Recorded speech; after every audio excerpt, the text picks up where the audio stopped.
Centesimus Annus. Memories of Centesimus Annus, the center of our conference, for me go back to the time the encyclical was launched. At that time, I was Netherlands ambassador to the OECD, and Père Philippe Laurent, the Jesuit, and I, we had the opportunity of arranging a meeting in which the OECD ambassadors, together with the World Bank directors working in Paris and the UNESCO ambassadors, in short, 3 organizations working in Paris, could express themselves about what they thought, what they took up from the encyclical. It is a lay reading of a spiritual document. We did that in the company of Cardinal Etchegaray. And when some of us came to the conclusion that we were happy to see that there was a Pope who was also an economist, the Cardinal quickly rose and said that he himself, a few days earlier, had had over a breakfast meeting a word with the Pope, had said the same thing. You are now seen as an economist. And the Pope had said, not economist, anthropologist. I think we may agree today that a good economist should be also somewhat of an anthropologist. A second way in which I came across the topic of social doctrine is in my work in the ICC, the International Chamber of Commerce, the World Business Organization. I act there, as you know, as a national commissioner for 2 countries, Thailand and Indonesia. The ICC is in some of its work involved in matters which have much to do with Centesimus Annus, like good governance, corporate responsibility, and so on. On occasion, the ICC has also to defend the employers and the entrepreneurs when they have a feeling that they are unjustly attacked. We may think of Shell in its controversy with Greenpeace, and perhaps the pharmaceutical industry, when under the item of corporate responsibility, the claim is made that they not only give their good products at a good price, but that they also hand over their technology. Well, the ICC and these entrepreneurs feel that there is a point in keeping intellectual property that is also part of the social system. But on the whole, the entrepreneurs in the world, as they are expressed by the ICC, have a positive, proactive attitude to corporate responsibility. They have also to gain of it, because if, for instance, the fight against corruption and piracy is successful, then doing business becomes better. And of course, they are also interested in a successful end of the Doha round. Last week we had a meeting in which also other players were present, and I would like to mention them because it shows that in this field we can always find allies, and we should be attentive what ally can do what and how we can use each other in the best way. There was, for instance, the United Nations Special Representative for Human Rights, Professor Ruggie. Why was he there with us? Because now in the United Nations the topic comes up, in which way also enterprises may be coming under the provisions or against the attacks on human rights. Usually enterprises do not enter as a full participant in any crime, but they could be attacked for complicity, for remote ways in which they could be involved. So this is a thing which has to be studied. There was another gentleman from the ISO, International Standardization Organization, which is working on also something which should interest us, the social responsibility as a new standard, as a guiding standard. And interesting, not corporate social responsibility, but social responsibility, valid not only for entrepreneurs, but also for NGOs, for state organizations, for everything. Then there was another gentleman from the Co-Round Table Group. Several of us have heard about it. It comes originally from the moral rearmament, People like Frits Philips in Holland has been very active in it, but also there is a lot of input from the Japanese, from the Mexicans, and from others. They are also working on social doctrine, and they have made very interesting models. A Chinese model, how the Chinese enterprise model their thinking and their strategies. A Japanese model, a Mexican model, even an Enron model for, let's say, the bad kinds of enterprises. And then after hearing what those people, those potential allies were saying, we had to work also on our own work, and that included things like supply chain responsibility. This is again something very close to our social doctrine because it involves the question, how can globalization be done in a responsible way? How far are enterprises responsible for their subcontracting? How far, even to the level perhaps of the informal society? That is a big question.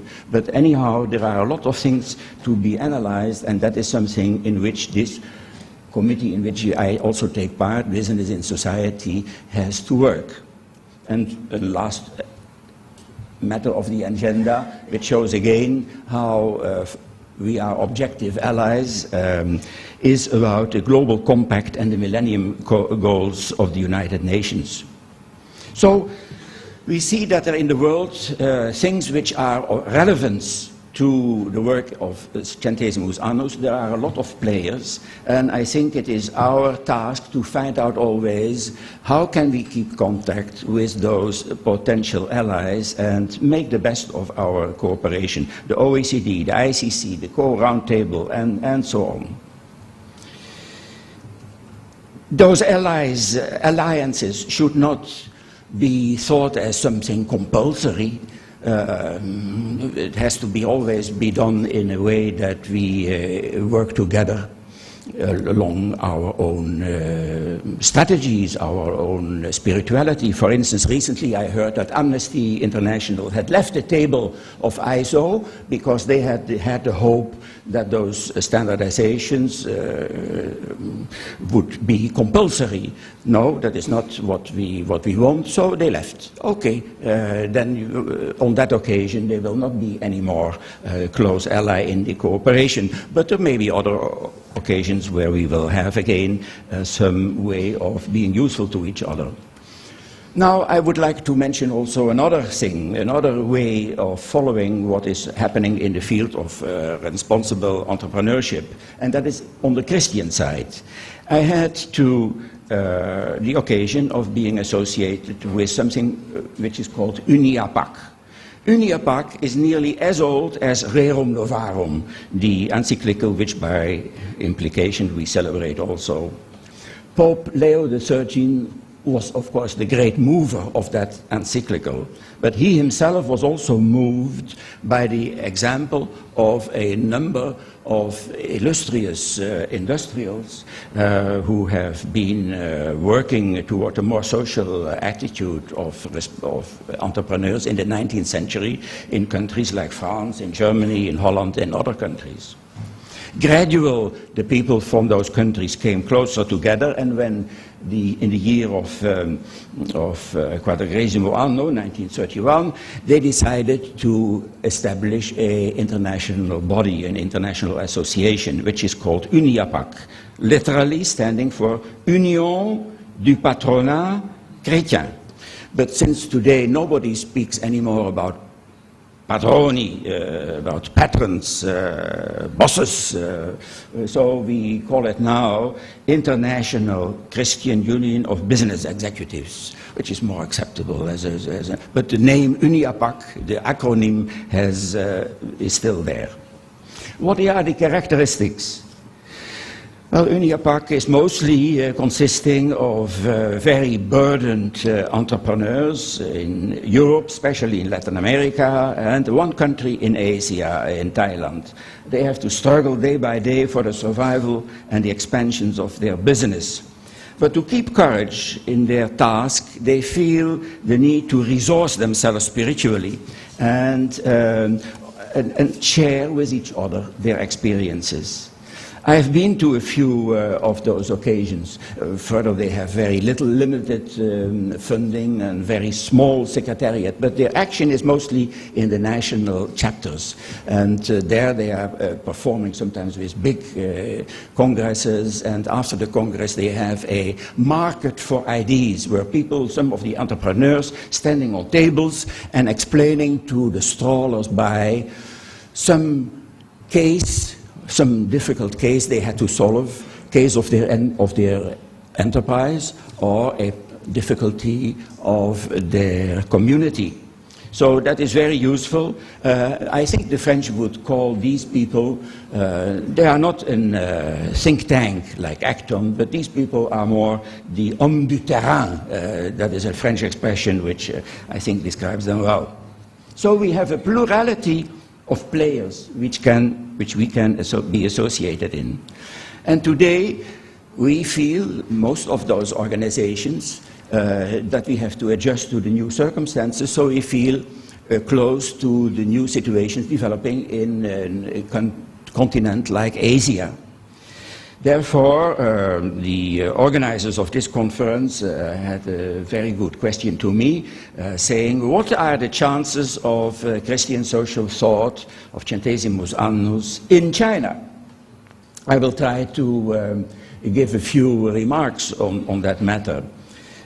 First, we could ask, are there some possibilities? Is there a need for Christian social doctrine in China? What are the dangers if we try to do it? What are the things we should capitalize on? Well, why is the Christian social doctrine useful for China?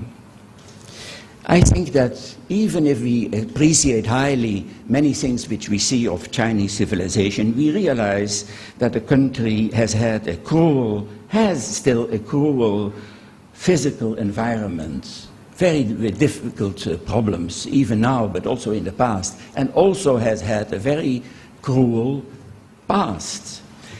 Traces of that cruelty remains obviously and naturally in the minds of the people, and they need healing. Well, if that question comes up, the gospel and its social doctrine could be a power for healing those traces.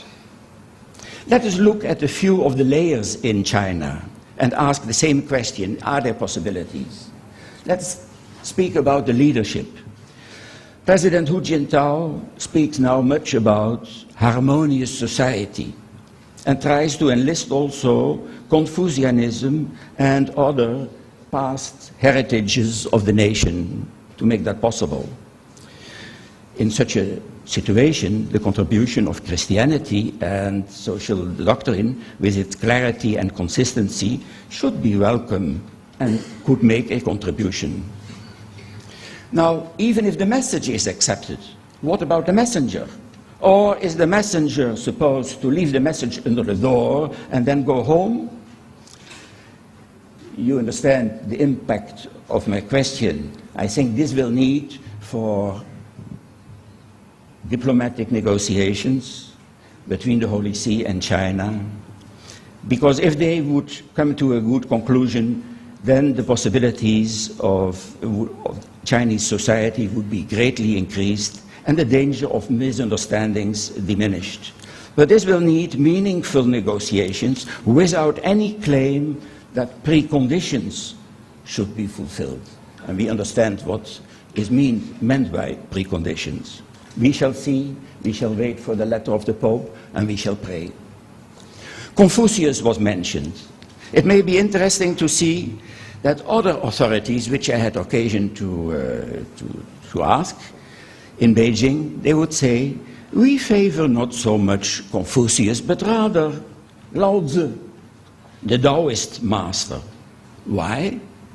Because Lao Tzu underlines the respect for nature, and therefore would go well to address the tremendous problems of China in the field of environmental degradation.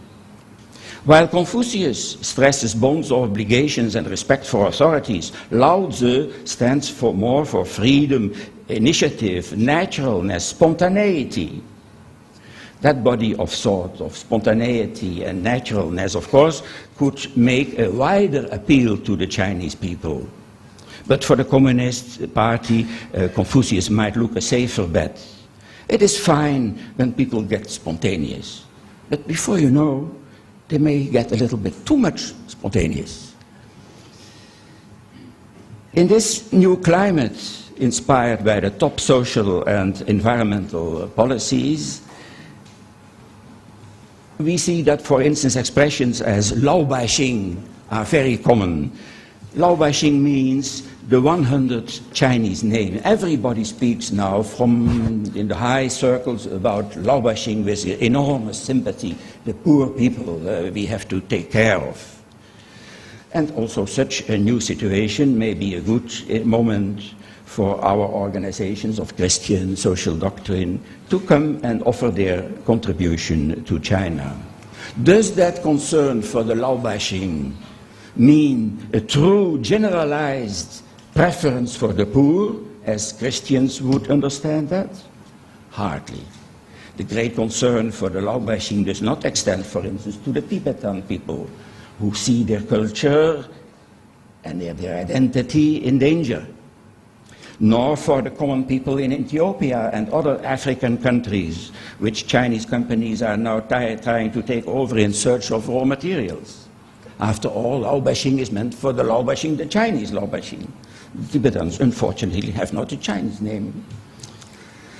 But increased contacts, which even in the field of international relations we should promote with Christian think tanks, might also bring a great contribution to China and open the horizon for a real Daping, Taihe, a great worldwide peace.